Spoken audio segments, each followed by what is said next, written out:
sia-sia. Jangan lakukan 3 hal ini jika suami Anda ingin setia, ingin lebih cinta pada Anda.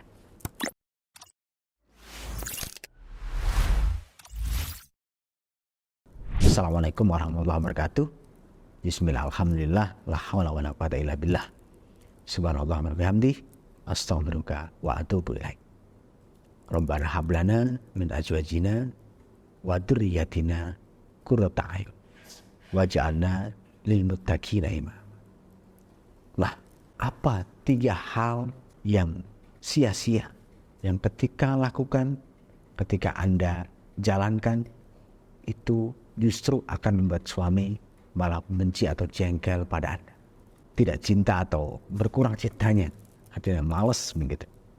Yang pertama adalah ketika pulang kerja, Anda langsung ajak bicara tentang diri Anda, tentang rumah tangga, itu biasanya akan sensitif karena dia belum berpindah dari kondisi dia statusnya dalam bekerja ke rumah tangga. Biarkan dia dulu sejenak, biarkan dia menikmati ruangan, makanan, suasana di rumah dulu, mungkin sekitar 30 menit sampai 60 menit. Biarkan dia menikmati dulu, biarkan dia seenaknya menikmati suasana di rumah. Mau menyentuh Anda sebagai istri, mau menyentuh Anda, anak Anda, mau menyentuh makanan, minuman, biarin 1 jam. Habis 1 jam, laki-laki sudah santai, suami Anda sudah rileks, baru Anda ngobrol tentang apa yang ingin Anda obrolkan. Jangan langsung ketika pulang kerja langsung bicara. Nanti begini. Jeda 1 jam dulu. Misalkan ada sesuatu yang urgent, Anda usahakan walaupun sangat urgent dan itu misalkan bisa ditolerir atau ditoleransi, sampaikan 1 jam berikutnya. Itu akan lebih enteng, lebih ringan di pikiran suami. Jadi kalau Anda misalkan ya yang urgent, kalau memang suami Anda selalu tergerak untuk itu, untuk urgenitas yang contohnya takziah misalkan, Anda bisa kabarkan kalau itu biasanya si suami Anda antusias untuk melakukan itu. Tapi kalau biasanya kalau dibilang ada takziah kayaknya dia molor juga, dia datangnya agak terlambat, mending sampaikan setengah jam atau 1 jam setelah suami santai. Ini akan lebih mudah diterima suami dan Anda bisa semakin dicintai oleh suami. Kemudian yang kedua adalah Anda menyampaikan atau mengobrolkan sesuatu yang menurut Anda penting, tapi di dalam pikiran suami tidak menganggap penting.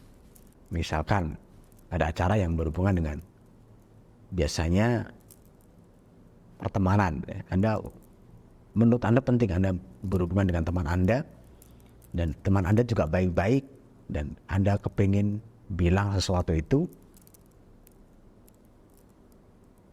dan di kondisi suami sedang sibuk, maka itu menjadi suatu hal yang menjengkelkan. Kecuali Anda bisa merilis, mengatur waktu menjadi ketemu dengan suami dengan nyaman, ngobrolnya enak, sudah sumringah, sudah membahagiakan, Anda boleh sampaikan itu. Tapi ketika sedang sibuk, sedang memikirkan sesuatu yang misalkan lagi membahas tentang masa depan anak sekolah misalkan, kemudian Anda nyelip sesuatu tentang kenikmatan Anda sendiri, menurut Anda penting, Anda bilangkan, katanya kalau saya ada sesuatu bilang, tapi ketika itu tidak pas momennya, maka itu akan sedikit menjengkelkan. Walaupun nanti suami akan bilang, oh ya sudah, terserah kamu. Tapi ketika momennya tidak tepat dan pembahasan yang dibahas belum selesai dan Anda ngobrol sesuatu yang menyimpang atau mementingkan diri Anda, walaupun itu penting juga untuk suami, ketika tidak tepat, tidak pas momennya, maka akan membuat suami menjadi benci atau jengkel. Bahkan yang awalnya pandangan ke teman Anda itu baik akan menjadi buruk. Nah, gara-gara si anu ya, Padahal sebelumnya baik-baik saja. Tapi karena Anda menyampaikannya di momen yang tidak tepat, tidak sedang bahagia asik ngobrol dengan Anda, maka ini akan menjadi penghalang cinta Anda. Hati-hati. Bicaralah dengan melihat situasi dan kondisi. Bahagiakan dulu. Paling tidak suami bisa bahagia itu, penuhi pandangannya, Anda bersih cantik, kemudian penuhi makanan dan minumannya. Sediakan, itu sudah cukup. Apalagi Anda setelah memenuhi hasratnya, itu akan lebih bagus lagi. Yang ketiga adalah melarang suami melakukan sesuatu meskipun Anda mengingatkan itu tujuannya baik. Misalnya, ada suatu acara yang disukai suami, misalkan ke pengajian. Anda melarangnya adalah pulangnya jangan malam-malam.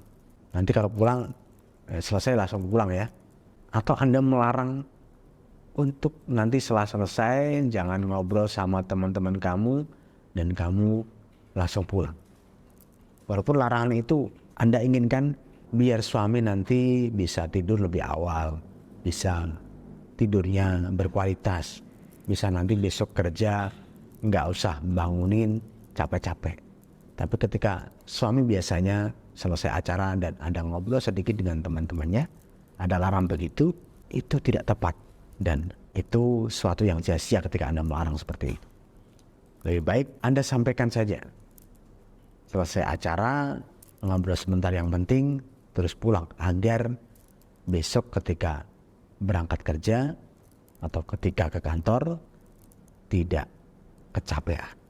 Itu akan lebih mengena daripada nanti habis pengajian jangan ngobrol sama teman-teman kamu. Langsung pulang. Nggak ada tujuan yang jelas. Ini dicerna dalam pikiran suami yang ahli berpikir. Kamu ngatur-ngatur amat. Kamu sok-sokan tahu urusanku. Kamu wanita yang menjengkelkan, nggak memahami pikiran suami. Itu bisa disimpulkan seperti itu.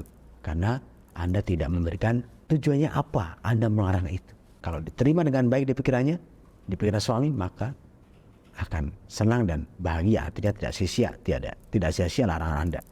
Tapi kalau Anda tidak menyampaikan tujuan yang jelas kenapa Anda melarang itu, maka Anda akan sia-sia, bahkan menjadi nilai buruk terhadap diri Anda kalau Anda tidak bicara jelas kepada suami. Maka sampaikan larangan itu dengan alasan yang tepat dan bisa memberikan manfaat pada suami Anda. Anda akan semakin dicintai dan diperhatikan oleh suami Anda. Jika butuh konsultasi, Anda masalah keluarga, silakan kontak ke Mbak Dina di admin saya di bawah video ini. Ada kontaknya, silakan sampaikan apa yang ingin Anda keluhkan. Insya Allah saya akan bantu. Assalamualaikum warahmatullahi wabarakatuh.